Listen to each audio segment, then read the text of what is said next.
경제학적으로 볼 때 밀 가격이 오른다라는 게 세계 경제에 미친 영향이 어느 정도 됩니까? 우리나라가요. 예. 이 곡물 수입국으로서 몇 위인지 혹시 아세요? 우리나라가 7위국입니다. 네.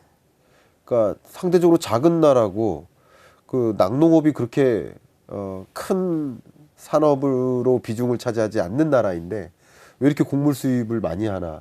밥상에 올라가는 곡물이 아니에요. 바로 사료용입니다. 그러니까 우리나라의 이 낙농업계, 예를 들면 우리 우유를 만들잖아요. 그럼 우유를 만들면 또 그쪽 농가가 있거든요. 목장주라고 보통 표현하죠.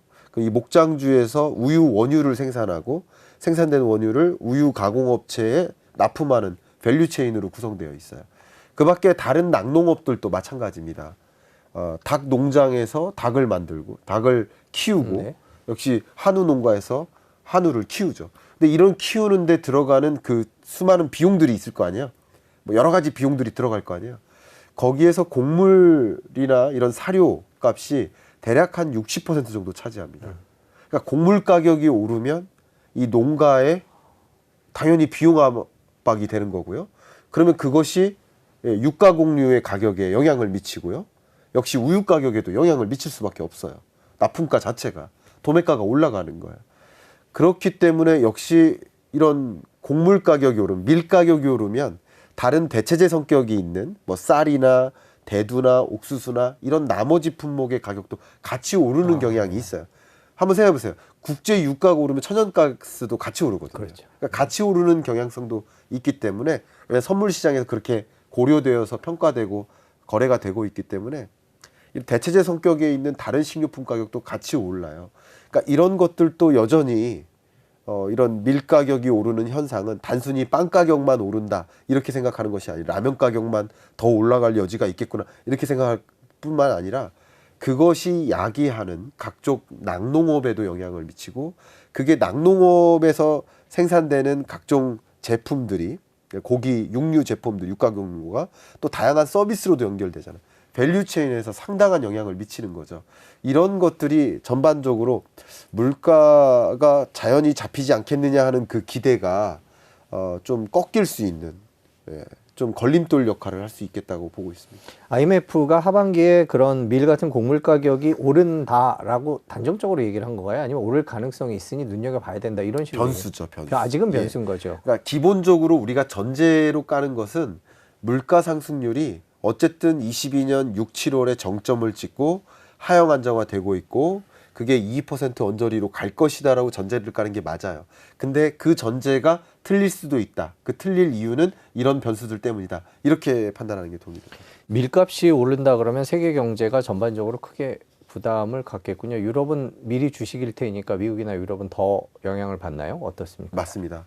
밀 주식인 나라들, 특히 빵이 주식인 나라는 더 심각하고요. 상대적으로.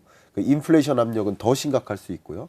근데 재밌게도 지금 엘니뇨 현상 때문에 가뭄이 발생하는 그 대표적인 지역들이 그 밀을 주식으로 하는 나라들이에요. 되게 재밌는 마침요. 현상. 예, 마침. 여러분 한번 보세요. 검색만 해봐도 다 나옵니다. 미국하고요, 유럽, 캐나다, 호주 이런 지역이 소위 밀을 주식으로 하는 나라들인데 이런 지역에 가뭄이 발생했어요. 밀 생산량이 이미 줄어들고 있고요. 제가 어제 통계를 좀 확인했는데 그러니까 밀 중에서도 시장에서 유통될 만한 밀, 그러니까 양질의 밀 이렇게 표현해 볼게요. 그 생산량 추이를 보니까 2021년이 1월부터 이렇게 흐름이 나타난다고 볼게요. 근데 22년도 이런 흐름이에요. 근데 23년은 그 밑에서 놉니다, 지금. 이렇게. 그러니까 밀 공급량이 벌써 많이 부족해요. 그런데 밀 수요가 늘어나는 국면에서 밀 공급이 부족한 이런 현상이 나타나니까 이건 상당한 비용 압박이 될 수밖에 없죠. 이런 것들을 결국은 22년, 23년 동안에 벌어지는 모든 대부분의 경제 현상이 고물가 때문에 시작된 거거든요. 고물가를 잡기 위해 고금리를 채택한 것이고 그게 예를 들어서 SVB 사태나 금융 불확실성도 만들고 부동산 시장의 미분양 주택 건수도 늘어나게 만들고 결국 고물가에서 시작된 이 여러 경제 현상들인데 새마을금고 사태도 마찬가지입니다. 그 모든 현상들이 고물가로 야기된 건데 이 고물가라는 변수가 나름 하향 안정화 될 거라고 지금까지는 전제하고 있는데 그 전제대로 안 될 수 있다. 저도 아직까지는 이 고물가 현상이 다소 하향 안정화 될 것이다라고 무게를 두고 있습니다. 그러나 이런 전제가 깨질 수도 있다라는 변수들이 몇 가지 있기 때문에 그런 부분들을 예의주시해야 된다라는 표현이라고 생각해 주시면 좋겠습니다. 더 많은 뉴스를 보시려면 화면 오른쪽에 있는 구독 버튼을 눌러주시면 됩니다. 그리고 제보할 게 있으면 꼭 저희한테 보내주십시오. 저희가 열심히 취재하도록 하겠습니다. 항상 SBS 뉴스를 시청해 주셔서 대단히 고맙습니다.